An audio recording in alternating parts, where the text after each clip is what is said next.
Bonjour. Cette semaine, nous avons commencé à travailler et à apprendre les mots des contes. Aujourd'hui, je vais vous lire un premier conte qui s'appelle Cendrillon et vous allez voir que l'on retrouve un certain nombre de mots que nous avons déjà vus jusqu'à présent. On ferme sa bouche, on garde ses pensées dans la tête et on en parle après. Cric, crac, croc, l'histoire commence. Cendrillon. Il était une fois un homme fort riche dont la femme tomba malade et mourut. Il resta seul avec leur unique fille qui était d'une douceur et d'une bonté sans exemple. Elle tenait cela de sa mère qui était la meilleure personne du monde. Peu après, le père prit pour seconde femme une femme la plus hautaine et la plus fière qu'on eût jamais vue.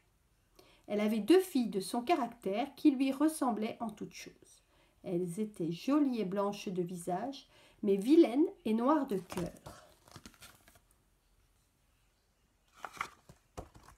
Les noces ne furent pas plus tôt faites que la belle-mère fit éclater sa mauvaise humeur. Elle chargea la jeune fille des plus dures occupations de la maison. C'était elle qui devait faire la lessive et récurer la vaisselle, frotter les escaliers et les chambres. Elle couchait tout en haut de la maison, dans un grenier sur une mauvaise paillasse, pendant que ses sœurs étaient dans des chambres confortables et dormaient dans des lits moelleux.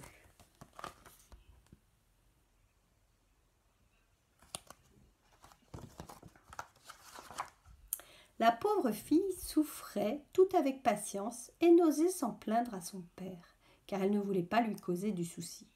Le soir, exténuée de sa journée, elle allait se mettre au coin de la cheminée et s'asseoir dans les cendres. C'est pourquoi ses méchantes sœurs l'appelaient Cendrillon.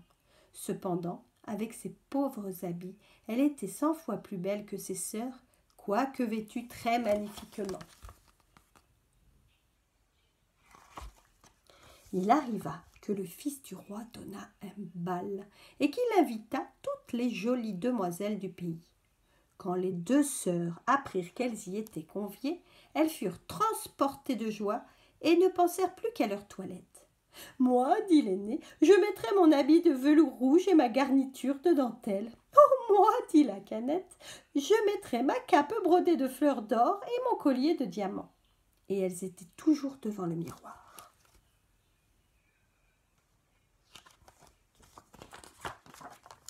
Enfin, l'heureux jour arriva. Les 2 sœurs appelèrent Cendrillon. « Fais briller nos chaussures !» dit l'aînée. « Coiffe-nous et serre-nous bien dans nos ceintures !» dit la cadette. « Nous devons être les plus belles. » Une autre que Cendrillon les aurait coiffées de travers, mais elle était bonne et les coiffa parfaitement bien. Elle rompit plus de 12 lacets à force de les serrer pour leur rendre la taille plus menue.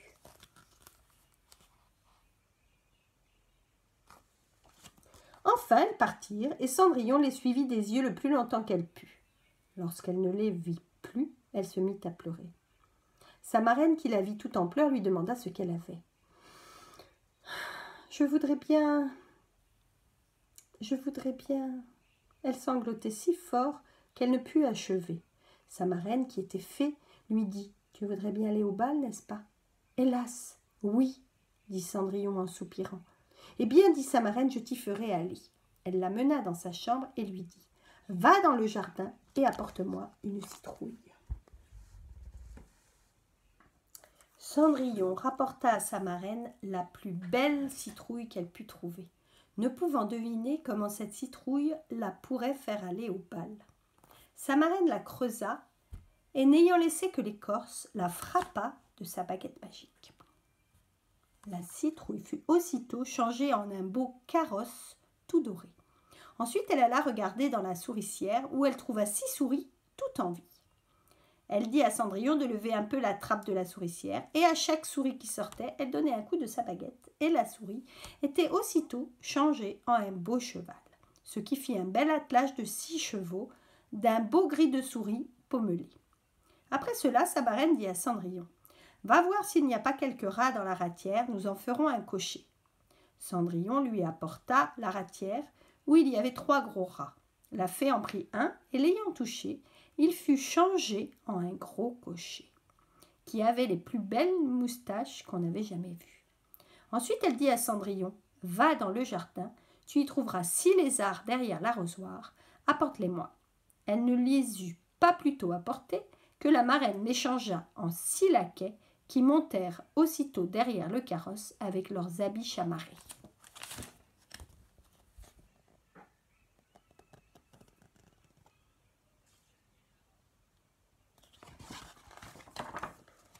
La fée dit alors à Cendrillon, « Eh bien voilà de quoi aller au bal, n'es-tu pas bien aise ? » ?»« Oui, mais est-ce que j'irai comme cela, avec mes vilains habits ?» Sa marraine ne fit que la toucher avec sa baguette, et aussitôt ses habits furent changés en des habits de drap d'or ou d'argent, tous brodés de pierreries. Elle lui donna ensuite une paire de pantoufles de verre les plus jolies du monde. Quand elle fut ainsi parée, Cendrillon monta en carrosse. « Va maintenant, dit sa marraine, mais attention, ne t'attarde pas au bal, car passé le 12e coup de minuit, ton carrosse redeviendra citrouille, tes chevaux des souris, tes laquais des lézards et tes vieux habits reprendront leur première forme. » Cendrillon promit à sa marraine qu'elle ne manquerait pas de sortir du bal avant minuit. Elle part, ne se sentant plus de joie.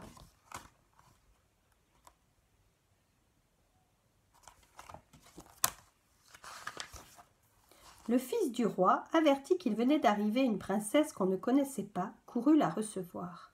Il lui donna la main à la descente du carrosse et la mena dans la salle où était la compagnie. Il se fit alors un grand silence. On cessa de danser et les violons ne jouèrent plus, tant on était attentif à contempler les grandes beautés de cette inconnue. On n'entendait qu'un bruit confus. « Ah, qu'elle est belle !» Le roi, même tout vieux qu'il était, ne se lassait pas de la regarder et de dire tout bas à la reine qu'il y avait longtemps qu'il n'avait pas vu une si belle et si aimable personne.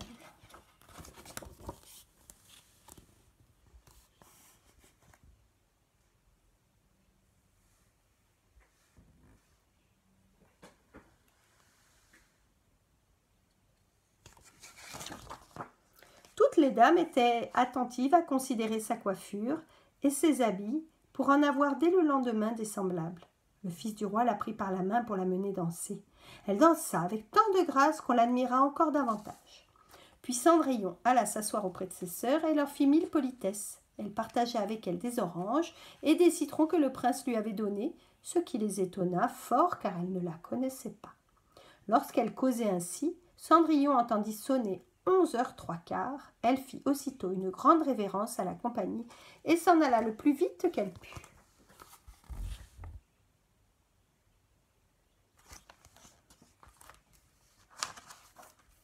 Dès qu'elle fut arrivée, Cendrillon alla trouver sa marraine et après l'avoir remerciée, elle lui dit qu'elle souhaiterait bien aller encore le lendemain au bal, parce que le fils du roi l'en avait prié.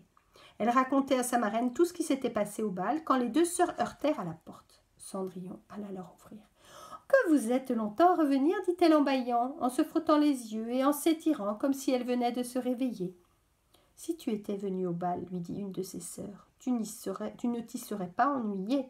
Il y est venu la plus belle princesse qu'on puisse jamais voir. Elle nous a fait 1000 gentillesses. » Cendrillon ne se sentait pas de joie. Elle leur demanda le nom de cette princesse, mais elles lui répondirent qu'on ne la connaissait pas, que le fils du roi donnerait toute chose au monde pour savoir qui elle était. Cendrillon sourit et leur dit « Elle était donc bien belle.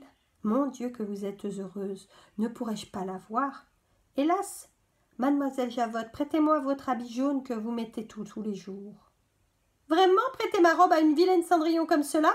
Il faudrait que je fusse bien folle. » Cendrillon s'attendait à ce refus et elle en fut bien aise, car elle aurait été grandement embarrassée si sa sœur eût bien voulu lui prêter son habit.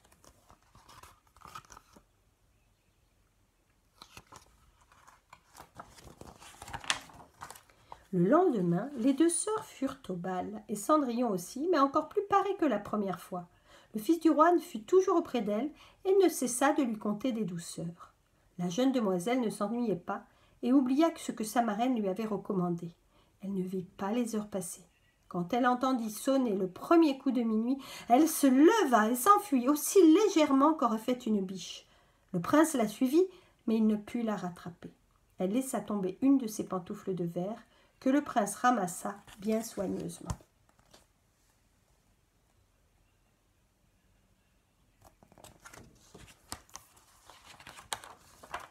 Cendrillon arriva chez elle, bien essoufflée, sans carrosse et sans laquais, et avec ses vilains habits. Rien ne lui était resté de toute sa magnificence, sauf une de ses petites pantoufles, la pareille de celle qu'elle avait laissée tomber.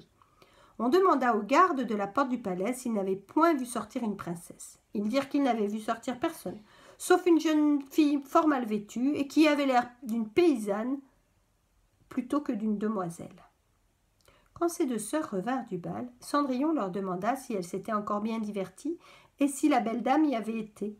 Elles lui dirent que oui, mais qu'elle s'était enfuie lorsque minuit avait sonné, et si promptement qu'elle avait laissé tomber une de ses petites pantoufles de verre, la plus jolie du monde. Le fils du roi l'avait ramassée et n'avait fait que la regarder pendant tout le reste du bal. Assurément, il était fort amoureux de la belle personne à qui appartenait la petite pantoufle. Elles dirent vrai, car peu de jours après, le fils du roi fit proclamer à son de trompe qu'il épouserait celle dont le pied serait bien juste à la pantoufle. On commença à l'essayer aux princesses, ensuite aux duchesses et à toutes les dames de la cour, mais inutilement. On la porta chez les deux sœurs qui firent tout leur possible pour faire entrer leurs pieds dans la pantoufle, mais elles ne purent en venir à bout.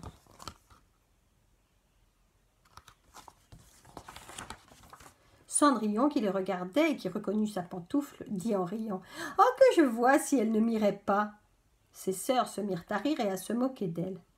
Le gentilhomme qui faisait l'essai de la pantoufle, ayant regardé attentivement Cendrillon et la trouvant fort belle, dit que cela était juste et qu'il avait l'ordre de l'essayer à toutes les filles. Il fit asseoir Cendrillon et, approchant la pantoufle de son petit pied, il vit qu'elle y entrait sans peine et qu'elle lui allait à la perfection. L'étonnement des deux sœurs fut grand, mais plus grand encore quand Cendrillon tira de sa poche l'autre petite pantoufle qu'elle mit à son pied. À cet instant arriva la marraine. D'un seul coup de sa baguette magique, les habits de Cendrillon devinrent encore plus magnifiques que tous les autres. Alors ces deux sœurs la reconnurent pour être la belle personne qu'elles avaient vue au bal. Elles se jetèrent à ses pieds pour lui demander pardon de tous les mauvais traitements qu'elle lui avait fait souffrir.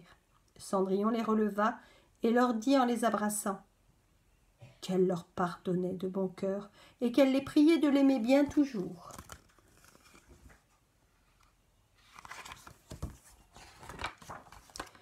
On mena Cendrillon chez le jeune prince, parée comme elle était, et il la trouva encore plus belle que jamais, et peu de jours après, il l'épousa. Cendrillon, qui était aussi bonne que belle, fit loger ses deux sœurs au palais, et les maria dès le jour même à deux grands seigneurs de la cour. C'est fini. À bientôt.